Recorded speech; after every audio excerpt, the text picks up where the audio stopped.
अपना आज का topic final accounts. This is going to be the most important topic in the terms that ये आपके class 11 में भी आएगा, आगे ग्रेजुएशन सी एस कुछ भी करो आएगा ही. एंड प्रैक्टिकल लाइफ में जब आप अकाउंट्स फील्ड में उतरते हो तो फाइनल अकाउंट्स बनाना is compulsory in every organisation. What are final accounts? कि एक साल भर में बिजनेस मैन जब बिजनेस कर लेता है तो at the end of every year वो अपना प्रॉफिट या लॉस जानना चाहता है. Why at the end of every year? क्यों भैया? क्योंकि अकाउंट्स में पीरियोडिसिटी कॉन्सेप्ट, आपने कॉन्सेप्ट एंड कन्वेंशन वाला चैप्टर जब पढ़ा था उसमें एक पीरियोडिसिटी कॉन्सेप्ट है कि at the end of every year business का फिनेंशियल रिजल्ट्स जाना जाता है.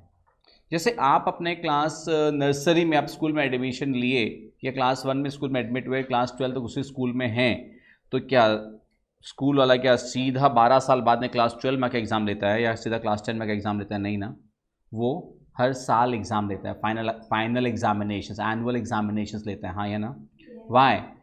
To test your performance, to जज your performance, to bring out your results. They are your academic results, pass or fail. Similarly business में financial results होता है profit या loss. ऐसा नहीं कि बिजनेस हमने जब स्टार्ट किया उसके सीधा जब एंड करेंगे ना तभी जाके प्रॉफिट लॉस निकालेंगे. अब एंड कब करें इसको कोई भरोसा ही नहीं है. 10 साल, 15 साल, 20 साल, 2 साल, 100 साल, कितना भी साल हो सकता है. तो जब बिजनेस स्टार्ट किए उसके बाद में सीधा जब एंड करेंगे तब जाके उसका कैलकुलेशन करेंगे प्रॉफिट लॉस का कोई मतलब नहीं रहेगा. That comparison will make no sense. Sensible तो तब होगा जब हम एवरी ईयर हमारा प्रोग्रेस को चेक करें, हाँ या ना? तो फाइनल अकाउंट्स बनाया जाता है at the end of every year to जज टू थिंग्स. वन इज हम लोग अपना फिनेंशियल रिजल्ट्स जानना चाहते हैं. फिनेंशियल रिजल्ट्स का मतलब होता है क्या? प्रॉफिट या लॉस, कि हमारे को साल भर में बिजनेस करके क्या प्रॉफिट या क्या लॉस हुआ है. नाउ ये प्रॉफिट या लॉस जानने के लिए हम लोग दो चीज बनाते हैं. प्रॉफिट और लॉस जानने के लिए will have to prepare. One is trading account and एक और अकाउंट बनाया जाता है that is called profit and loss account. That is called profit and loss account. एक होता है ट्रेडिंग अकाउंट और दो पार्ट से बनाते हैं बेसिकली, क्योंकि हम लोग अभी जब क्लास 11 की बात कर रहे हैं हम लोग सोल प्रोप्राइटरशिप की बात कर रहे हैं. आपने अपने बिजनेस स्टडीज़ में कॉमर्स में पढ़ा है forms of business, sole proprietorship, partnership, company, बहुत सारे फॉर्म्स ऑफ बिजनेस होते हैं. तो अपने सिलेबस में हम लोग फिलहाल सिर्फ सोल प्रोप्राइटरशिप के फाइनल अकाउंट्स की बात कर रहे हैं. उसमें फाइनल अकाउंट्स का फिनेंशियल रिजल्ट्स मतलब प्रॉफिट लॉस जानने के दो अकाउंट बनाया जाता है. एक होता है ट्रेडिंग अकाउंट, एक होता है प्रॉफिट एंड लॉस अकाउंट. दो क्यों बनाया जाता है वो आगे समझ में आएगा. दूसरा हम लोग एक चीज़ और जानना चाहते हैं, बिजनेस का फिनेंशियल पोजिशन.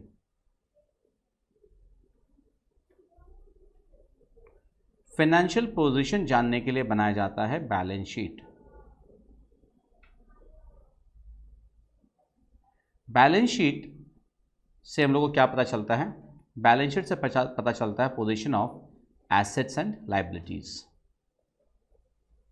कि हमारे बिजनेस में क्या क्या एसेट है, क्या क्या लायबिलिटीज है. क्लियर? हम लोग एक एक साल का फाइनल अकाउंट्स क्यों बनाते हैं, क्या बताइए आपको? कौन से कॉन्सेप्ट के चलते बनाते हैं? Periodicity concept. पीरियोडिसिटी कॉन्सेप्ट के चलते हम लोग फाइनल अकाउंट्स एक एक साल का बनाते हैं. क्लियर? खैर एनीवेज ये सब थ्योरेटिकल ज्ञानबाजी था. अब हम लोग प्रैक्टिकल बात करते हैं. फाइनल अकाउंट्स बनाने के लिए हम लोगों को दिया हुआ क्या रहेगा, तो उस प्रोसेस को समझते हैं. क्वेश्चन में दिया हुआ क्या रहेगा, तो पहले प्रोसेस समझो. हम लोग जर्नल बनाते हैं. जर्नल से क्या बनाते हैं? लेजर. लेजर से क्या बनाते हैं? Trial balance. ट्रायल बैलेंस से बनता है फाइनल अकाउंट्स.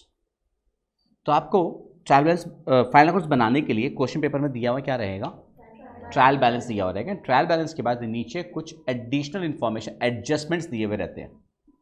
एडजस्टमेंट्स क्या होते हैं? सम ट्रांजैक्शंस जो साल भर में जो अकाउंट्स बनाए थे ना, तब वो ट्रांजैक्शन ऑमिट हो गए, भूल गए, रिकॉर्ड नहीं हुआ. ट्रायल बैलेंस दिया हुआ रहेगा, सम एडजस्टमेंट दिया रहेगा. With the help of that हम लोग को फाइनल अकाउंट्स बनाना होगा. इतना देर में आपको ये समझ में आएगा फाइनल अकाउंट का 3 पार्ट होता है अपने एग्जाम अपने लिए. क्या क्या? एक है ट्रेडिंग अकाउंट, एक प्रॉफिट एंड लॉस अकाउंट और एक बैलेंस शीट. क्लियर? 3 पार्ट होता है. अपने को आज के क्लास में फिलहाल हम लोग सबसे पहले यही सीखेंगे कि ट्रायल बैलेंस जो बना के दिया हुआ है उसमें से कौन कौन सा आइटम ट्रेडिंग अकाउंट में आएगा, कौन सा प्रॉफिट एंड लॉस अकाउंट में आएगा, कौन सा बैलेंस शीट में आएगा, क्यों आता है, हम लोग ये सीखेंगे, राइट। सबसे पहले will draw the format of the trading account, right. Open a copy, scale pen से निकालो द फॉर्मेट। डेट कॉलम नहीं होता अंदर में because it is a statement prepared at the end of the year, right.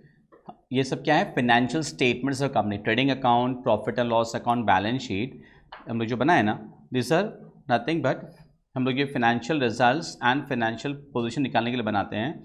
ये तीनों को मिला के क्या बोला जाता है, trading account, profit loss, balance sheet को क्या कहा जाता है मालूम है, they are called financial statements. ये पता होना चाहिए आपको that these are called financial statements. Clear? Financial statements prepared at the end of the year, right. So trading account for the year ended है, इसलिए उसके अंदर में डेट कॉलम नहीं होता है। जैसे ट्रायल बैलेंस एज ऑन होता है, ट्रायल बैलेंस में डेट कॉलम होता है क्या? नहीं होता है। BRS, bank reconciliation statement as on होता है, उसमें डेट कॉलम होता है क्या? नहीं होता है। Trading account, PL account, balance sheet आप prepared at the end of the year, उसके अंदर डेट कॉलम नहीं होता है, it's for the year ended, ठीक है। ऊपर में इन द बुक्स ऑफ भी नहीं होता, please remember, in the books of भी नहीं होता। हाउएवर अगर बिजनेस का नाम दिया हुआ है, सपोज अग्रवाल एंटरप्राइजेस, वो लिखेंगे। इन द बुक्स ऑफ नहीं लिखेंगे, बस खाली क्या लिखेंगे, Agarwal enterprises, mister X, mister Y, जो भी है। क्लियर? डेबिट क्रेडिट रहेगा, पर्टिकुलर डिटेल्स अमाउंट, रुपीज का सिंबल। ट्रेडिंग अकाउंट्स में आता क्या क्या है, इन शॉर्ट सबसे पहले बोले तो ट्रेडिंग अकाउंट में आता है debit, obviously it's kind of a nominal account.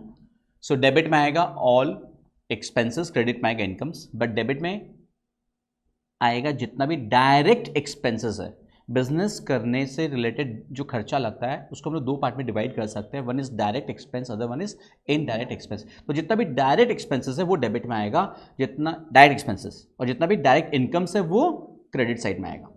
Direct expenses on the debit side, direct incomes on the credit side. अभी मैं आपको एक इलस्ट्रेटिव लिस्ट का मतलब होता है, मैं आपको एग्जांपल्स दिखा रहा हूं क्या क्या आइटम्स डेबिट साइड में आ सकता है। मतलब जो मैं लिखा रहा हूं वो एक एग्जांपल्स है, कंप्लीट लिस्ट नहीं हो सकता कभी भी, बट जितना मैक्सिमम पॉसिबल आइटम्स आपके लेवल में आता है ना, वो मैं आपको लिखा दे रहा हूँ। क्लियर? डेबिट एंड क्रेडिट में क्या क्या आएगा, ट्रेडिंग अकाउंट में, पीएल अकाउंट में, बैलेंस शीट में, ठीक है। चलो here we go. Credit side में सबसे पहले लिखा है बाई, ऑब्वियसली डेबिट में 2 होता है, क्रेडिट में बाई होता है, भूले नहीं होंगे ना। बाई सेल्स, सेल्स में से minus sales return,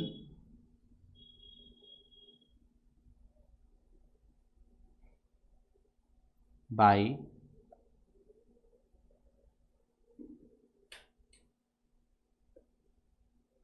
closing stock. Sales return is also known as return inwards, याद होगा। डेबिट साइड में 2,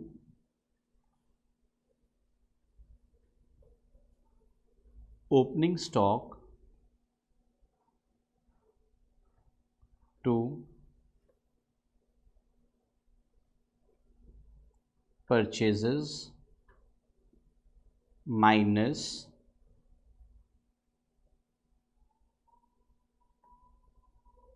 परचेज रिटर्न्स। परचेज रिटर्न को क्या बोलते हैं, रिटर्न आउटवर्ड ही बोला जाता है।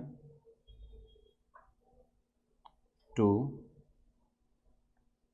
वेजेस, या फिर हो सकता है प्रोडक्टिव वेजेस के नाम से भी दिया हुआ रहे, प्रोडक्टिव वेजेस, या हो सकता है फैक्ट्री वेजेस के नाम से दिया हुआ रहे।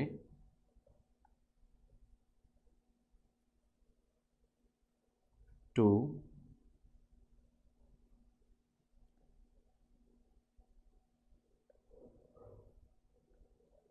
कैरेज इनवर्ड्स,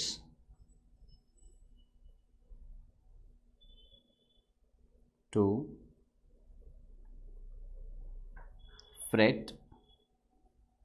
फ्रेट का मतलब क्या होता है, अगर नोट करना है ब्रैकेट में पेंसिल से नोट करनी है, रेलवे का भाड़ा। रेलवे से जो गुड्स मंगाते हैं उस टाइम जो भाड़ा लगता है उसको फ्रेट बोलते हैं। 2 OCTROI, ऑक्ट्रॉय। ऑक्ट्रॉय क्या होता है, नोट कर लेना अपने समझने के लिए कहीं भी।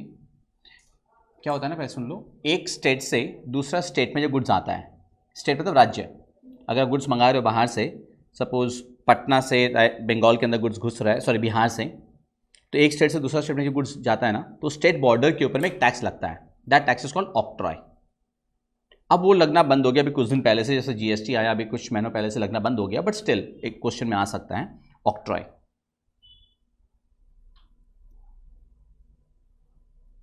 To imports to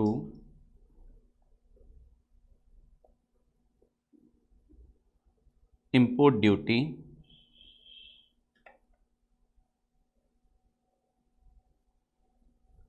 credit side में एक चीज और लिखा हूं, by exports. Exports and import का तो जानते हैं, एक्सपोर्ट मतलब बाहर के देश में गुड्स सेल कर रहे हैं, इंपोर्ट का मतलब बाहर से गुड्स परचेज कर रहे हैं आप, हाँ या ना। Next, to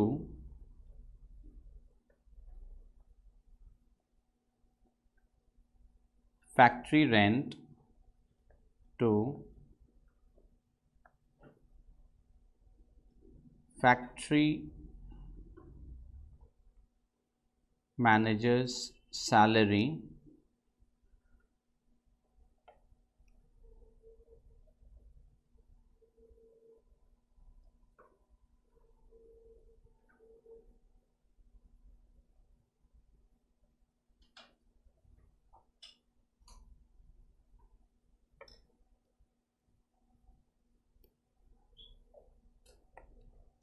to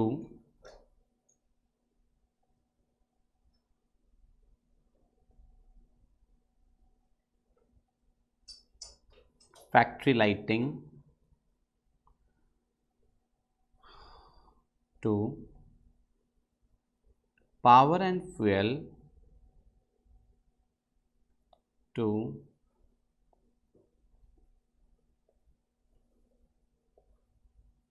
coal and coke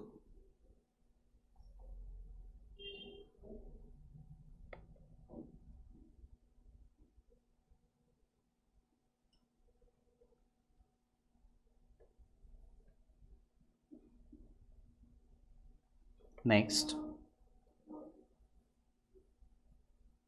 इस तरह से पहले अपना खर्चा देखो, हमने जो जो लिखा है ये सारे देखो, इनको छोड़ के खर्चे और बहुत सारे होते हैं, carriage outwards, discount allowed, bad debts, depreciation, office rent, printing and stationery, travelling expenses, बहुत सारा है। वो सारा ना ऑफिस से रिलेटेड है या सेलिंग से रिलेटेड है, वो सारा खर्चा ट्रेडिंग अकाउंट में नहीं आता, they are indirect expenses. Trading account में आता है expenses which are directly related to the business, मतलब परचेज से रिलेटेड जो भी खर्चा है। अब जैसे देखो आप, ओपनिंग स्टॉक जो साल के स्टार्टिंग में सामान पड़ा था, परचेजेस, वेजेस, वेज हम लोग किसको पे करते हैं, वर्कर को जो हमारे गुड्स के प्रोडक्शन में इन्वॉल्व है। कैरेज इनवर्ड किस पे लगता है, परचेज किया गुड्स को अपने यहाँ तक लाने का भाड़ा। फ्रेट, परचेज किया गुड्स को यहाँ तक लाने का रेलवे का भाड़ा। ऑक्ट्रॉय, गुड्स आते टाइम जो टैक्स लग रहा है। इंपोर्ट्स, गुड्स खरीदा आपने बाहर से। इंपोर्ट ड्यूटी, बाहर से गुड्स खरीद रहे हो उसके ऊपर टैक्स जो लग रहा है। फैक्ट्री का रेंट, फैक्ट्री में प्रोडक्शन होता है। फैक्ट्री के मैनेजर का सैलरी, फैक्ट्री का लाइटिंग। पावर एंड फ्यूल क्यों चाहिए, मशीन को चलाने के लिए पावर चाहिए। कोल एंड कोक, ये सारा क्या है, फैक्ट्री से रिलेटेड या डायरेक्टली प्रोडक्शन से रिलेटेड खर्चा है। उसी तरह इनकम में हमने क्या लिया, सेल्स लिया है। एक्सपोर्ट्स भी तो सेल्स की जैसा ही है। एंड जो बचा हुआ सामान है साल के जो हम लोग सेल नहीं कर पाए, तो ओपनिंग स्टॉक या परचेज में से जो सामान रह गया, तो direct incomes and direct expenses ही सिर्फ ट्रेडिंग अकाउंट में आता है। बाकी जितना भी खर्चा है, एंड और भी बहुत सारे इनकम्स भी है, आप याद करो, इंटरेस्ट रिसीव्ड, डिस्काउंट रिसीव्ड, वो सब कुछ पीएल अकाउंट में आएगा। जितना भी इनडायरेक्ट एक्सपेंसेस है एंड इनडायरेक्ट इनकम्स है, वो सारा प्रॉफिट एंड लॉस अकाउंट में आता है। यहां तक क्लियर है, पहली बात।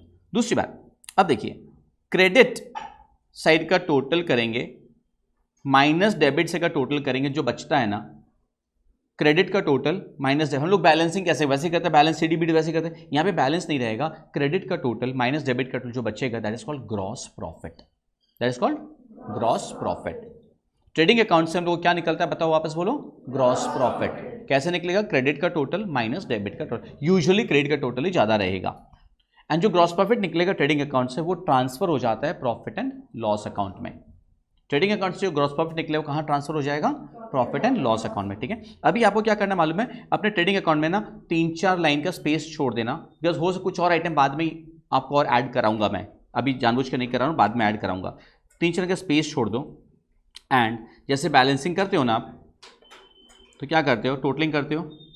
टोटल कैसे करते हो याद है? ऊपर डबल लाइन, फिर नीचे, सॉरी ऊपर एक सिंगल लाइन, नीचे डबल लाइन। तो पहले हम लोग क्रेडिट का टोटल करते हैं, डबल टिक मार दो, एंड डेबिट का टोटल में से माइनस करते जो आएगा वो ग्रॉस प्रॉफिट होगा। इसको मैंने बैलेंसिंग फिगर लिख दिया अपने समझने के लिए। आप लोग सॉल्व करते टाइम नहीं लिखोगे, अभी बता रहा हूं कि लाल वाला जो फिगर लिखा ना कैसे आएगा। इसको हम क्या करें, इसको लिखते हैं to profit and loss account dash दे करके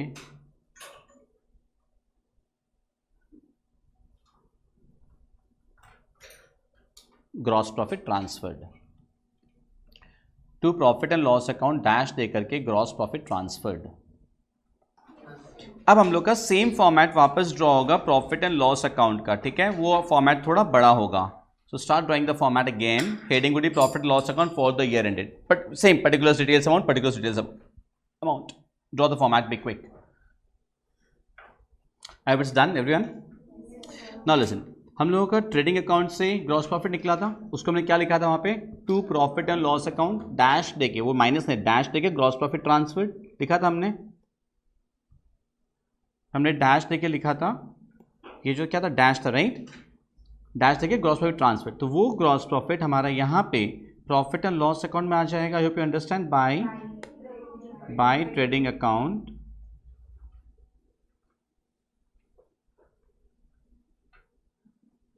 डैश दे करके gross profit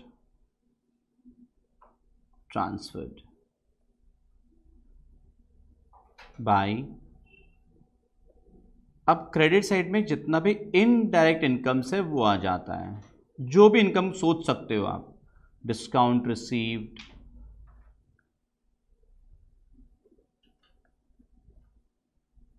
interest received,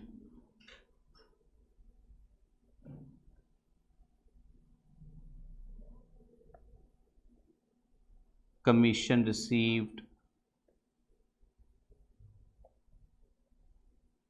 dividend on investments या dividend received,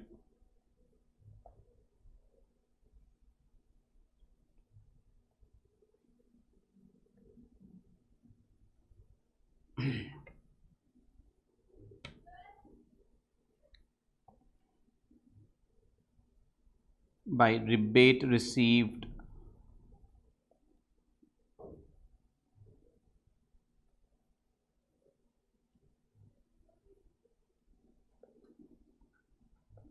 rent received,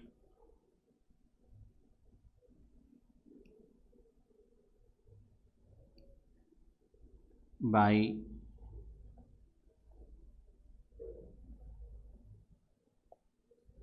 provision for bad and doubtful debts bracket में ओल्ड, again by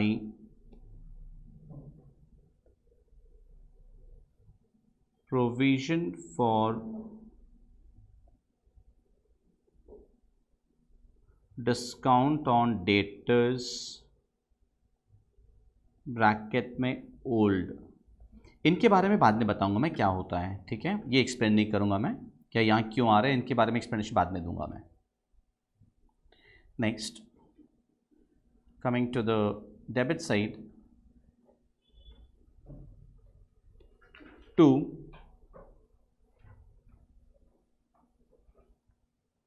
salaries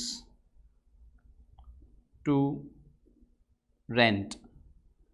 अब आप मेरे से जिनका दिमाग एकदम खुला बोले सर रेंट तो ऊपर भी आया था, बट ऊपर अगर फैक्ट्री रेंट होगा तो आएगा, बट अगर सिर्फ रेंट लिखा है तो नीचे आएगा। अगर सिर्फ रेंट लिखा है तो कहाँ आएगा? नीचे, मतलब प्रॉफिट लॉस अकाउंट में। ऑफिस रेंट लिखा है तो प्रॉफिट लॉस अकाउंट में। खाली फैक्ट्री वर्ड मेंशन कर दिया फैक्ट्री रेंट, तब हमारा ट्रेडिंग अकाउंट में आएगा। क्लियर? To electricity. अब अगर फैक्ट्री इलेक्ट्रिसिटी मेंशन कर दिया तब ट्रेडिंग अकाउंट में, बट खाली इलेक्ट्रिसिटी मेंशन किया है तो प्रॉफिट एंड लॉस अकाउंट में।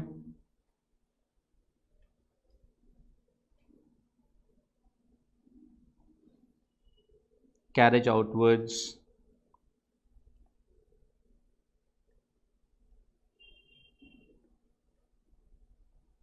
एडवर्टाइजमेंट,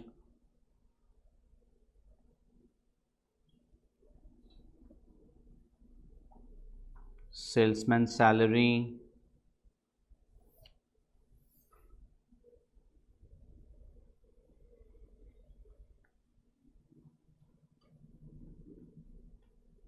जनरल एक्सपेंसेस, ये ऑब्लिक दे करके सन्ड्री एक्सपेंसेस, ये ऑब्लिक दे करके miscellaneous expenses.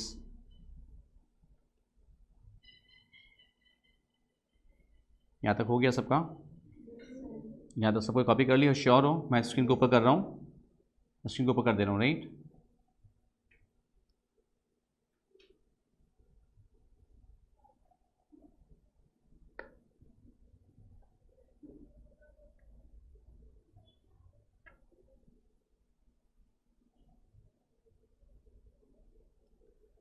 By credit side में sundry incomes,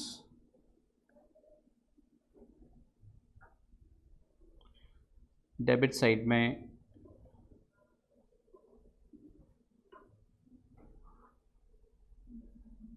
insurance premium,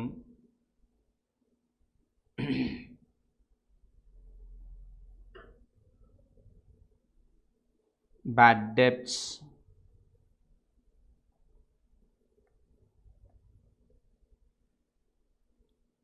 provision for bad and doubtful debts, provision for bad and doubtful debts, bracket में new,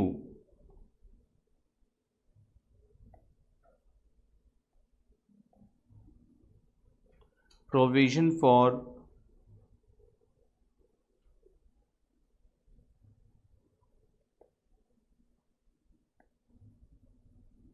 discount on debtors,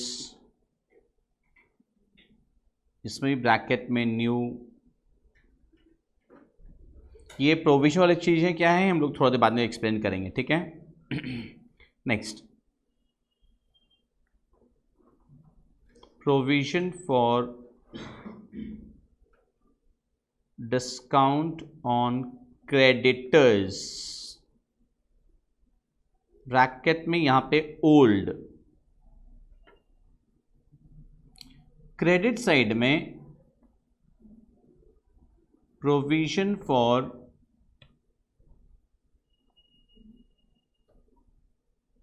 discount on creditors, bracket में new.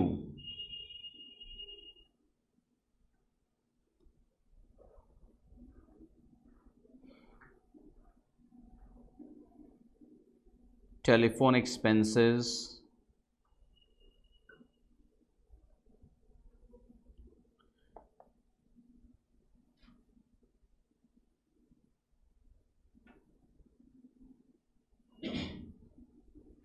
Next printing and stationery,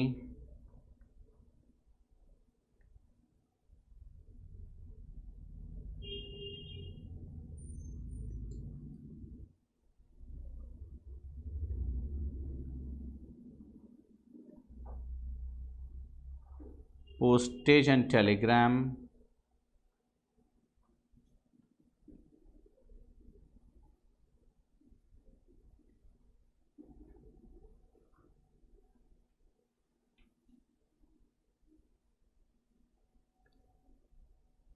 carriage outwards लिखे हैं आपने? Commission paid, commission paid,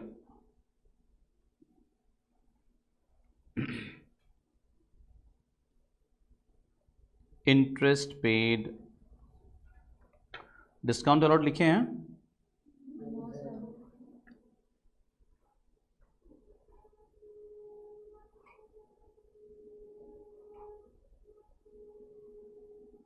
discount allowed,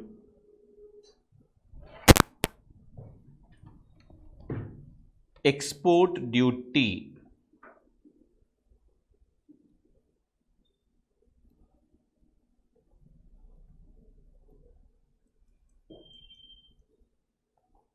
repairs and maintenance,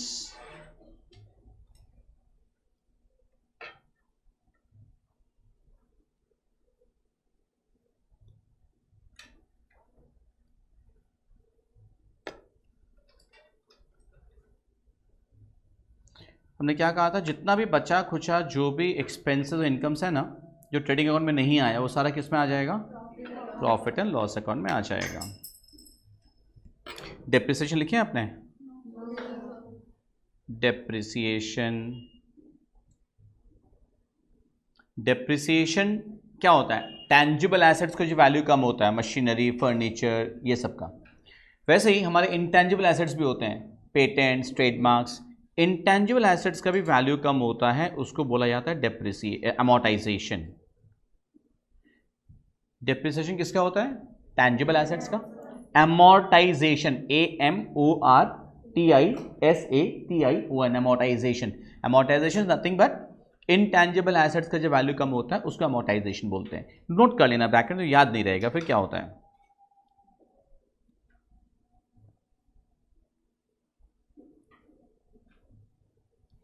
trade expenses,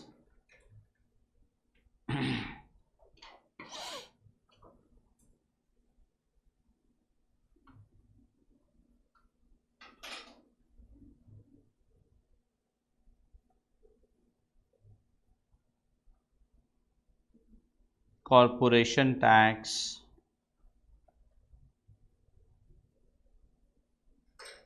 audit fees,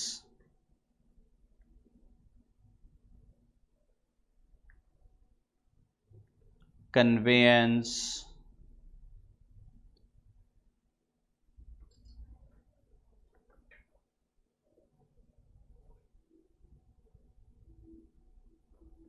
travelling expenses,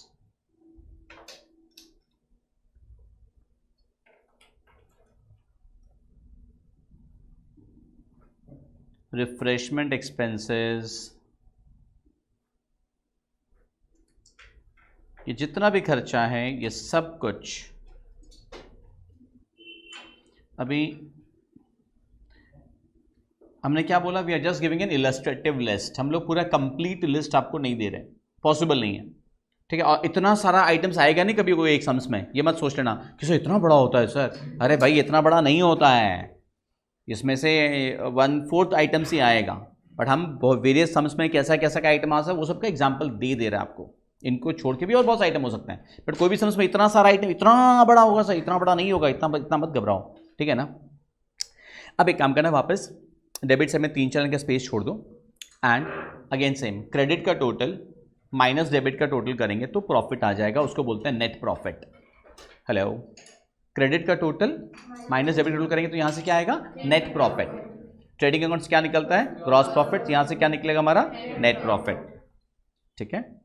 so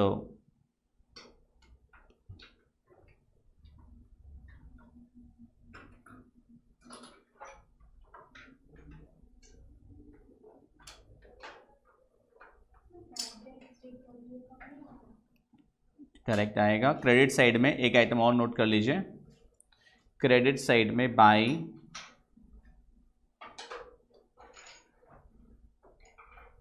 bad debt recovery, right. चलो अब हमने क्या बोला, debit से में 3-4 आइटम का स्पेस छोड़ दो ये जो डिफरेंस बचेगा दैट इज नेट प्रॉफिट। ये क्या आएगा? Again balancing figure. बट ये लिखना नहीं होता अपने को, अपने समझने के लिए भी नोट कर, बिकॉज पहली बार हम लोग फॉर्मेट बना रहे हैं। अच्छा, नेट प्रॉफिट को हम लोग कहाँ ट्रांसफर करते हैं? कैपिटल में।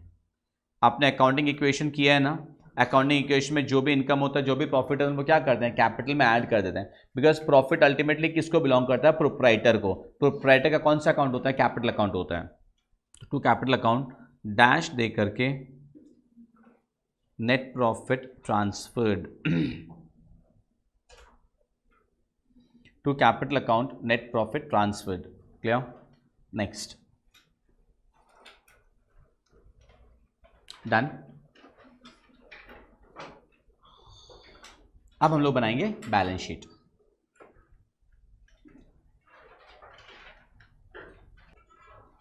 बैलेंस शीट में हम लोग पर्टिकुलर्स नहीं लिखते हैं राइट ना, we don't write particulars, assets and liabilities. Balance sheet as on dot dot dot. Here we write liabilities,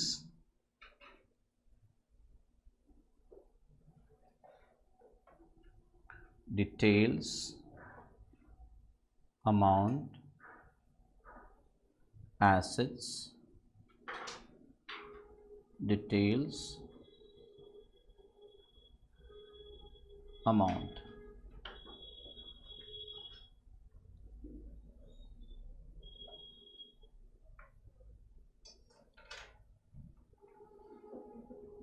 No debit, no credit, no to, no buy.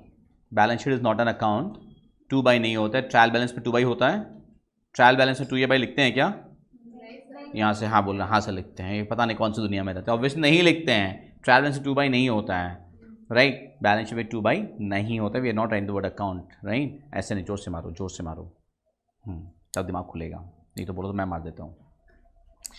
आइए, liabilities side में सबसे पहले कैपिटल। अच्छा, make sure अभी हम लोग क्या कर रहे हैं, क्या बताया था आपको, वापस याद दिला दूं। ट्रायल बैलेंस के अंदर जो आइटम्स दिया है वो कहाँ कहाँ क्या क्या आता है। अभी हम लोग एडजस्टमेंट्स की बात नहीं कर रहे हैं, अभी हम लोग सिर्फ फॉर्मेट ड्रॉ कर रहे हैं, सीख रहे हैं। तो ट्रायल बैलेंस में आइटम्स दिया हुआ वो ट्रेडिंग में या पीएल में या बैलेंस शीट में क्यों आएगा, कहाँ आएगा, डेबिट में आएगा, क्रेडिट में आएगा, ट्रेडिंग में आएगा, पीएल बैलेंस शीट कहाँ, हम लोग खाली वो सीख रहे हैं अभी। उसके बाद हम लोग एडजस्टमेंट्स के बारे में सीखेंगे, then will come down to actual sums, right? So capital inner column में लिख रहे हैं, डिटेल्स कॉलम में कैपिटल में ऐड हो जाता है नेट प्रॉफिट। याद है पीएल अकाउंट से नेट प्रॉफिट निकला था, आपने उसको क्या लिखा था? To capital account net profit transfer लिखा था ना। अकाउंटिंग इक्वेशन में भी किया हुआ याद होगा, ड्राइंग्स हम लोग कैपिटल से लेस करते हैं, या जर्नल्स में आपने एक सम्स में किया था, सम नंबर 30 था जेटी मैथ में, जहाँ पे ड्राइंग्स अकाउंट के बैलेंस को लास्ट में लोग कैपिटल में ट्रांसफर करते हैं। याद तो नहीं होगा शायद। At the end of the year some number 30 याद रखना, ने कराया था। ड्राइंग्स के बैलेंस को कैपिटल अकाउंट में लेके क्लोज करते हैं, बिकॉज ड्राइंग्स अकाउंट भी तो किसको रिप्रेजेंट कर रहा है? प्रोप्राइटर को तो रिप्रेजेंट कर रहा है। ड्राइंग्स भी तो प्रोप्राइटर को रिप्रेजेंट कर रहा है, कैपिटल भी तो प्रोप्राइटर को रिप्रेजेंट कर रहा है। ड्राइंग्स का डेबिट बैलेंस होता है, उसको हम लोग कैपिटल से माइनस करेंगे, ठीक है? अब जो बचेगा वो ऑटो कॉलम में आ गया। लाइबिलिटी साइड में और क्या क्या आएगा? लोन टेकन, लोन जो किसी से लिया हुआ है,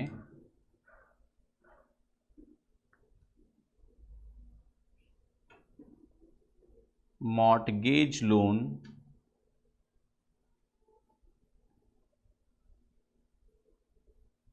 या सिक्योर्ड लोन भी बोलते हैं,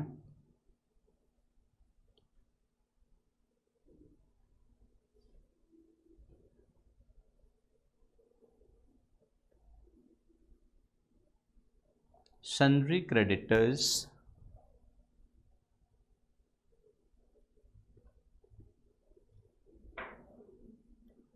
bills payable,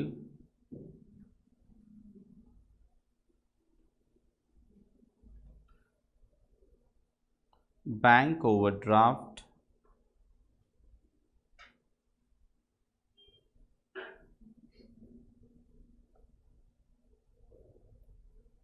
outstanding expenses,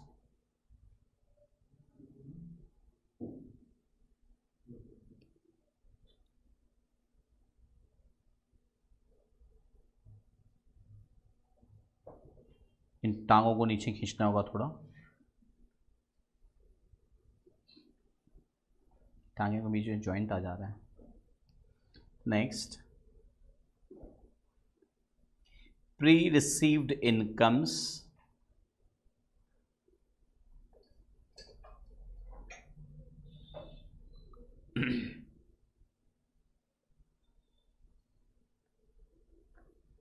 reserves या रिजर्व फंड या general reserve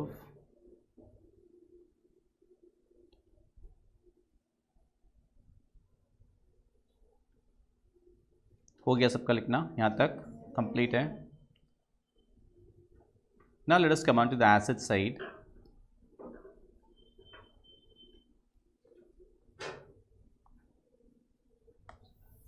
goodwill,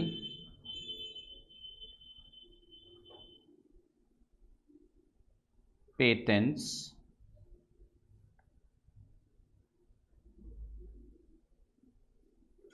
trademarks,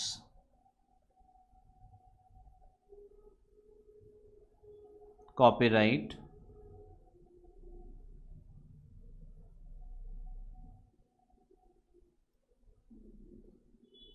land and building,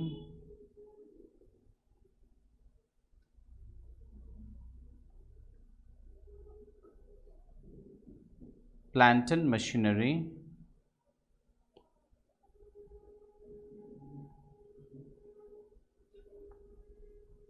furniture and fixtures,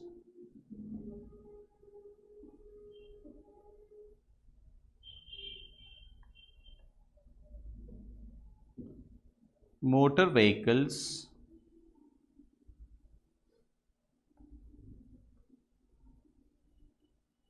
loose tools,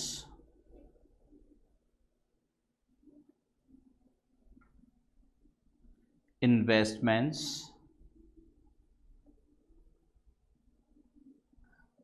अब जो लिख रहा हूँ उसको देखिए, घबराना मत एक बार कि सर ये तो ट्रेडिंग अकाउंट में लिख दिए तुम लोग क्रेडिट साइड में।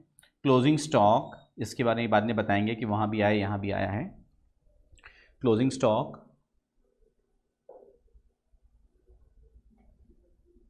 Sundry debtors,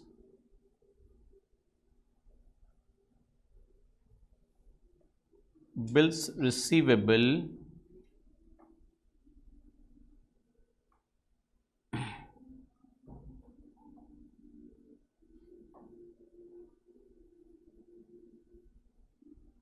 cash at bank,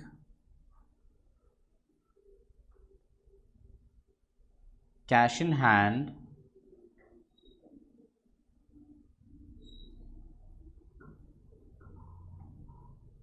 prepaid expenses,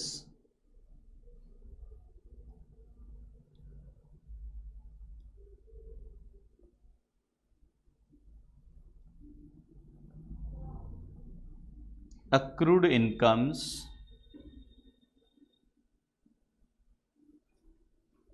loans given,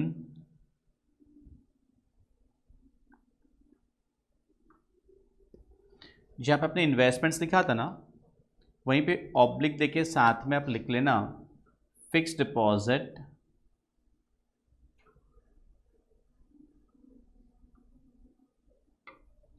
ये सब हमारे क्या है, एसेट्स। एसेट्स एंड लायबिलिटीज जो भी है हमारा बैलेंस शीट में आ जा रहा है। अगेन ये भी हमने जो आपको जो लिखा है जस्ट एक एग्जाम्पल है, और भी बहुत आइटम्स हो सकता है, can be many more items, but जो भी एसेट्स है वो सारा डेबिट में आएगा, मतलब sorry on the asset side is no debit and credit. हाँ एक्चुअली स्पीकिंग तो asset side is a debit side. हम बोलो सर डेबिट तो हमेशा ना वो वाला होता है, लेफ्ट वाला होता है, राइट वाला, तो यहाँ लेफ्ट राइट वाला fund. Assets always debit, liabilities always credit, but we don't write debit and credit, remember, right. Trading account से क्या निकलता है, ग्रॉस। ट्रेडिंग अकाउंट का मतलब दोनों साइड मैच नहीं किया, दोनों साइड में डिफरेंस आएगा। Gross profit, profit loss account का दोनों साइड में डिफरेंस आएगा, net profit, but balance sheet का दोनों साइड मैच हो जाएगा। बैलेंस शीट का दोनों साइड हमेशा मैच होगा, कोई डिफरेंस नहीं आएगा। फिर भी आपको सर अगर डिफरेंस आया तो अब नालायक हो यार। ओ बैलेंस शीट का दोनों साइड मैच हो जाएगा, please remember, clear, there will be no difference. So again balance sheet में बोल रहा हूँ मैं, थोड़ा सा स्पेस छोड़ दो, दोनों तरफ 3 3 4 लाइन का स्पेस छोड़ दो, ठीक है, एंड इस तरह से दोनों साइड में सिंगल लाइन डबल लाइन देके क्लोज कर दो, ठीक है। नाउ अब आपका सबसे पहले काम है, पहले आप 10 मिनट इस फॉर्मेट को पूरा अच्छे से गो थ्रू हो जाओ। Trading account, PL account, balance sheet, उस रिलेटेड कुछ भी पूछना पूछ सकते हैं। 10 मिनट का टाइम दे रहा हूँ, फॉर्मेट काइंड ऑफ लर्न करें, the pin of silence, no discussions, clear? Well there will be lot of questions, few have already come up, like trial balance में सिर्फ कैरेज दिया है तो क्या करेंगे? कैरेज इनवर्ड है तब तो ट्रेडिंग में आता है, कैरेज आउटवर्ड है तो पीएल में आता है, पर अगर सिर्फ कैरेज दे दिया तो सिर्फ कैरेज दे दिया, that is always treated as carriage inwards.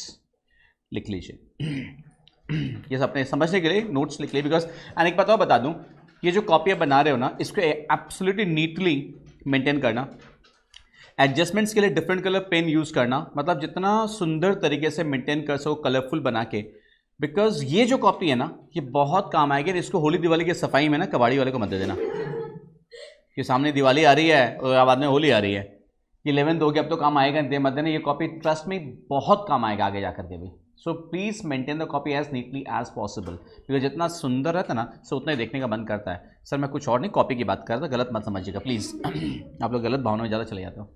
If only carriage is given,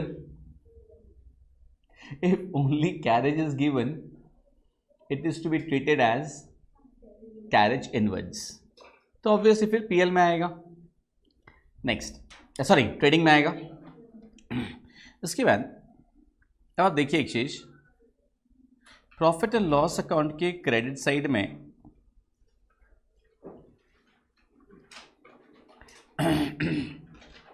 discount received भी था, आप लोग अब मत कर दिएगा ऐसे गुल्ला फुल्ला, और रिबेट रिसीट भी था, खाली मैं कर रहा हूं, आपने कॉपी में ऐसा मत कर दीजिएगा। डिस्काउंट और रिबेट में डिफरेंस क्या होता है? रिसीव्ड अगर है तो दोनों ही इनकम है, बट दोनों में डिफरेंस क्या होता है? Discount is nothing but cash discount. Trade discount and cash discount का डिफरेंस हमने कैश के चैप्टर में पढ़ा होगा, मुझे नहीं पता कितना याद है। ट्रेड डिस्काउंट तो at the time of purchase और सेल हर किसी को दिया जाता है, बट कैश डिस्काउंट कब दिया जाता है? At the time of payment. Cash discount क्यों दिया जाता है? कि पार्टी को लालच दिया जा रहा है ताकि वो टाइमली पेमेंट कर दे, जल्दी पेमेंट कर दे। 2%, 3%, 5%, यही होता है कैश डिस्काउंट। तो डिस्काउंट रिसीव्ड या discount allowed is nothing but cash discount. Rebate क्या होता है? मान लो आपने किसी पार्टी को गुड सेल किया उसने कुछ आपको ऑर्डर प्लेस किया था, स्पेसिफिक कुछ माल किया, ये कलर का, ये साइज़ का, ये डायमेंशन का चाहिए, आपने उसको दे दिया। उसके बाद में वो बोलता है कि नहीं माल में ये डिफेक्ट है, मैंने तो कलर ये बोला था, कलर में ये 19-20 आ रहा है या साइज़ 19-20 हो रहा है, हम माल नहीं रखेंगे। वो तेवर दिखा रहा है, अब आपको उसको पटाना है, दे बाबूटे रख ले यार, क्या वो माल आपके भी काम नहीं आने वाला है। और देखो बिजनेस है बॉस, आपको मीठा मुंह से ही काम चलना पड़ेगा, मीठा छुरी होना पड़ता है।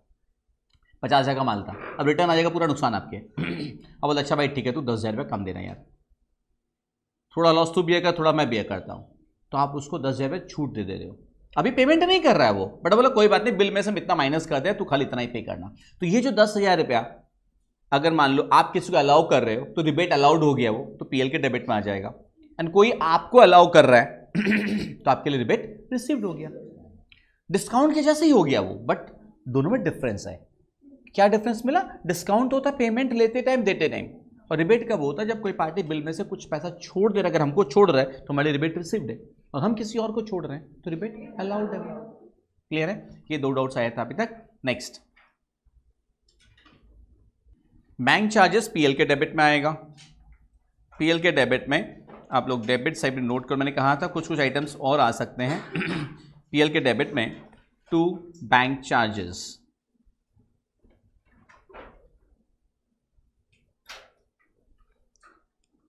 बहुत सारे आइटम्स और आ सकते हैं, जो भी आपके दिमाग के अंदर में आ ही सकता है। Next, any more doubts anyone? अब सुनो ध्यान से, ट्रायल बैलेंस के अंदर जितने भी आइटम्स दिए हुए रहते हैं उन सबका सिंगल इफेक्ट होगा। ट्रायल बैलेंस के अंदर जितने भी आइटम्स होंगे ना उसका एक ही इफेक्ट होगा, या तो वो ट्रेडिंग में आएगा या पीएल में आएगा या बैलेंस शीट में आएगा, दैट्स इट, और कुछ नहीं होगा। उसके बाद मैंने क्या बोला, हर सम्स में आपको उसके नीचे एडिशनल इंफॉर्मेशन रहेगा। एडिशनल इंफॉर्मेशन एडजस्टमेंट्स का डबल इफेक्ट होता है। डबल इफेक्ट का डज नॉट मीन कि दो जगह, आप बोले डबल का मतलब दो ही होता है, नहीं। डबल इफेक्ट अकाउंट्स में डबल एंट्री सिस्टम अकाउंट करो। डबल एंट्री सिस्टम का क्या मतलब होता है? दो जगह नहीं, टोटल डेबिट और total credit must be same. आपने जर्नल में नॉर्मल इंटरेस्ट किया, उसमें तो एक अकाउंट डेबिट होता है एक क्रेडिट होता है, या कंपाउंड इंटरेस्ट भी तो किए है, जब दो बार डेबिट होता है कोई दो अकाउंट डेबिट हो रहा है एक ही क्रेडिट हो रहा है, बट टोटल डेबिट और टोटल क्रेडिट मैच करता है कि नहीं? या तीन अकाउंट डेबिट हो रहा है खाली एक ही क्रेडिट हो रहा है तो भी टोटल डेबिट और क्रेडिट मैच करता है। तो डबल इफेक्ट एडजस्टमेंट से उसको बोला जाता है जब डेबिट और क्रेडिट इक्वल होगा। क्लियर? हर एडजस्टमेंट्स का डबल इफेक्ट होता है। एडजस्टमेंट्स अराउंड 30 to 40 एडजस्टमेंट्स हम लोग क्लास में करेंगे। एंड एडजस्टमेंट में ना मैं क्या करूँगा, छोटा छोटा हम लोग trading account, PL account, balance sheet draw करके लिखते रहेंगे। एंड वो बहुत सुंदर तरीके से कॉपी को मेंटेन करना है। उससे क्या होगा, एकदम जब पिक्चर्स का ड्रॉ किया रहेगा ना पूरा इजीली याद हो जाएगा। तो हम लोग 2-3 क्लास एडजस्टमेंट्स करेंगे, उसके बाद हम लोग सम्स में उतरेंगे। Clear? Will start with adjustment today itself. The first adjustment लिखना शुरू करो आप। पहले कॉपी में ऊपर में हेडिंग दे देना एडजस्टमेंट्स।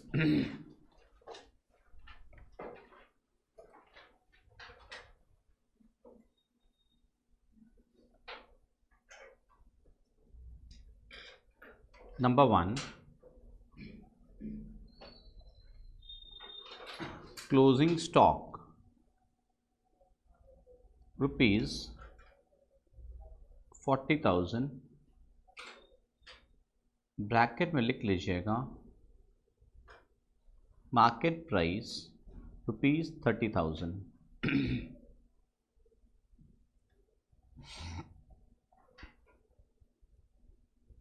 क्लोजिंग स्टॉक का दो इफेक्ट कहाँ कहाँ आएगा, ये सिर्फ एक ऐसा आइटम है जो हम लोग ऑलरेडी जब फॉर्मेट ड्रॉ किए ना तो इसका दोनों इफेक्ट कर चुके हैं।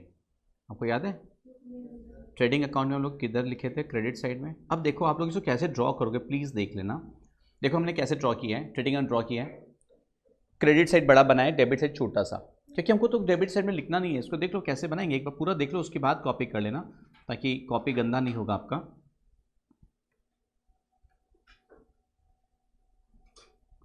बैलेंस शीट का एसेट साइड में लिखे थे, याद है? एसेट्स। ट्रेडिंग अकाउंट में हम लोग किधर लिखेंगे? By closing stock. एंड सब कुछ neatly please bar bar repeat कर रहा हूं, लिखोगे आप 30,000 बैलेंस शीट के एसेट्स में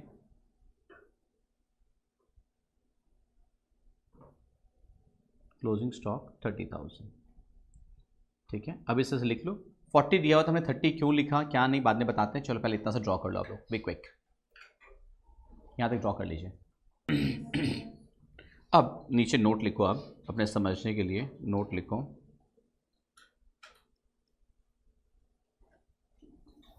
ये हम लोग क्या कर रहे हैं, हम लोग को तो कंप्लीट सम्स दिया हुआ रहेगा ना। कंप्लीट सम्स में हम लोग जब बनाएंगे तो ट्रेडिंग अकाउंट पूरा बनेगा, बैलेंस शीट पीएल पूरा ही बनेगा ना। तो एडजस्टमेंट जो दिया रहेगा कहाँ आएगा? ट्रेडिंग के क्रेडिट में आएगा, बैलेंस शीट के एसेट्स में आएगा। अब नोट नंबर 1 लिखो। Closing stock should be valued, closing stock should be valued in the books at the cost price or the market price, whichever is lower. Cost price or market price, whichever is lower. Full stop. This is as per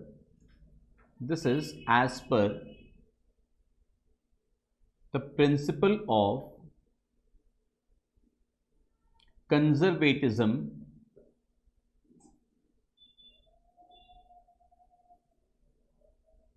or the prudence principle। अब एक काम कीजिए, सबके पास jetty mat है, jetty mat में सबसे पहला chapter concept वाला चैप्टर में याद कीजिए, कॉन्सेप्ट एंड कन्वेंशन का जो वीडियो किए थे कॉन्सेप्ट वाला चैप्टर में आइए, देखिए प्रिंसिपल ऑफ कंजर्वेटिज्म या प्रूडेंस प्रिंसिपल फर्स्ट चैप्टर में। पढ़ाए थे, मार्क कराए थे, prudence principle, right. Prudence principle देखिए क्या बोलता है, anticipate and provide for all losses but do not anticipate any gains. Anticipate and provide for all losses but do not anticipate any gains. अभी एक बात ध्यान से सुन लो आप, मैं क्या बोल रहा हूँ। एडजस्टमेंट्स ना, अगर मैं चाहूँ फाइनल अकाउंट्स का एडजस्टमेंट 4 क्लास नहीं लगा के मैं 1 क्लास में ख़त्म कर सकता हूँ। मैं सारा एडजस्टमेंट्स का मेरे पास में प्रिंटेड है, सीधा आपको जेरोक्स पकड़ा दूंगा, कहानी ख़त्म। देखो रट लो, ये इधर आएगा, ये इधर आएगा, ये ऐसे होगा, ये ऐसे होगा। और दूसरा ऑप्शन है लॉजिक देके दैट ऐसा क्यों हो रहा है, क्या चाहते हो। लॉजिक के साथ में रटना नहीं है ना, तो थोड़ा टाइम लगेगा। Closing stock 40,000, market price 30,000। हमने क्या लिखा दोनों तरफ, 30-30 लिखा, हमने 40 नहीं लिया। क्यों नहीं लिया?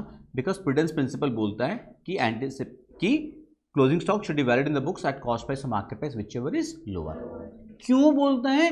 क्योंकि प्रूडेंस प्रिंसिपल ये बताता है कि बुक्स में हमको एक्सपेक्टेड प्रॉफिट को रिकॉर्ड नहीं करना चाहिए, बट कोई एक्सपेक्टेड लॉस अगर है तो उसको रिकॉर्ड कर लेना है। अब ये कैसे यहां पे अप्लाई हो रहा है, गौर से देखो आप। क्लोजिंग स्टॉक का market price, sorry cost price है 40, मतलब आपके पास साल के एंड में जो स्टॉक बचा हुआ है आपने खरीदा था 40,000 में, बट अभी मार्केट कंडीशन खराब है, हो सकता है कोई दूसरा मार्केट प्रोडक्ट मार्केट में आ गया है, अब आपका प्रोडक्ट मार्केट में ज़्यादा नहीं चल रहा है, उसका मार्केट प्राइस कितना है 30। मतलब अब आज जब आप अपना फाइनल अकाउंट्स बना रहे हो, आने वाले साल में भी अब बिकेगा भी तो 30 में बिकेगा, ठीक है। इसका 10,000 का तो नुकसान है ही साफ साफ, पहली बात। दूसरी बात, ट्रेडिंग अकाउंट से क्या निकलता है मैं भूल गया। ट्रेडिंग अकाउंट क्यों बनाते हैं, क्या निकालते हैं, ग्रॉस प्रॉफिट। प्रॉफिट कैसे निकलता है, क्रेडिट का टोटल माइनस डेबिट का टोटल। अब सोचिए अगर आप क्रेडिट साइड में 40,000 लिखते तो 10,000 रुपया का जो लॉस है उसको रिकॉर्ड ही नहीं कर रहे हैं आप। 10,000 का एंटिसिपेटेड लॉस तो है, हमने क्या बोला, anticipate and provide for all losses. कोई भी जो एंटिसिपेटेड लॉस है उसको बुक्स में रिकॉर्ड कर लो। कैसे करोगे यार, क्लोजिंग स्टॉक को उसके मार्केट प्राइस रिकॉर्ड करो फिर आप, क्योंकि उसका मार्केट प्राइस कम हो गया।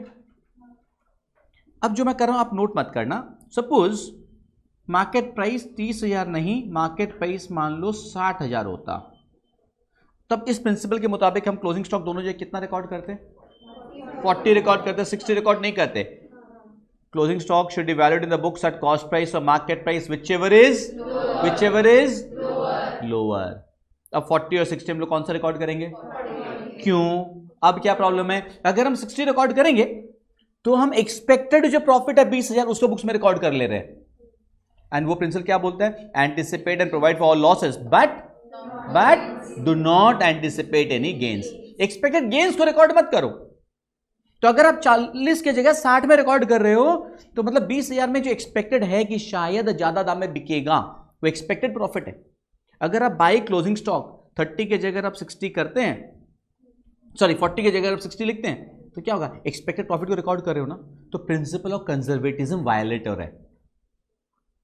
एंड वर्ल्ड ओवर सारे अकाउंटेंट्स इन प्रिंसिपल्स को मानते हैं, यही मान के बनाना चाहिए, तो हम उसको वायलेट नहीं कर सकते, इसीलिए हमको कॉस्ट प्राइस और market price whichever is lower पे रखना होता है। ये लॉजिक हुआ। रटना होता तो मैं बोल देता हाँ कमी वाले लिखते हैं, कहानी खत्म है, ज्यादा माथा नहीं लगाने का है। वैसा चाहते हो पढ़ाने, वैसे पढ़ना है नहीं ना, था। नोट नंबर 2 लिखिए।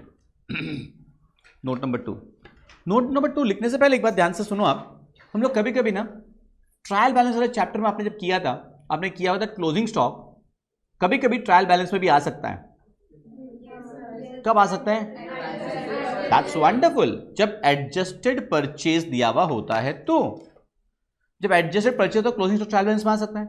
और अभी थोड़ा देर पहले हम लोग डिस्कशन में क्या बताया था, ट्रायल बैलेंस में अगर कोई आइटम है उसका सिंगल इफेक्ट। ये बात जिंदगी भर गांठ बांध लो आप, ट्रायल बैलेंस के अंदर का आइटम का सिंगल इफेक्ट होगा, दो जगह नहीं आ सकता है, बट एडजस्टमेंट है तब दो जगह आएगा। तो एडजस्टमेंट है तो दो जगह कहां आएगा, ट्रेडिंग में क्रेडिट, बैलेंस शीट में आ सकता। बट अगर ट्रायल बैलेंस में दिया हुआ है तो उसका सिंगल इफेक्ट होगा। अब दोनों में से किधर आएगा, बैलेंस शीट के एसेट्स में आएगा। ठीक है, लिखो, if closing stock is given in the trial balance, it will appear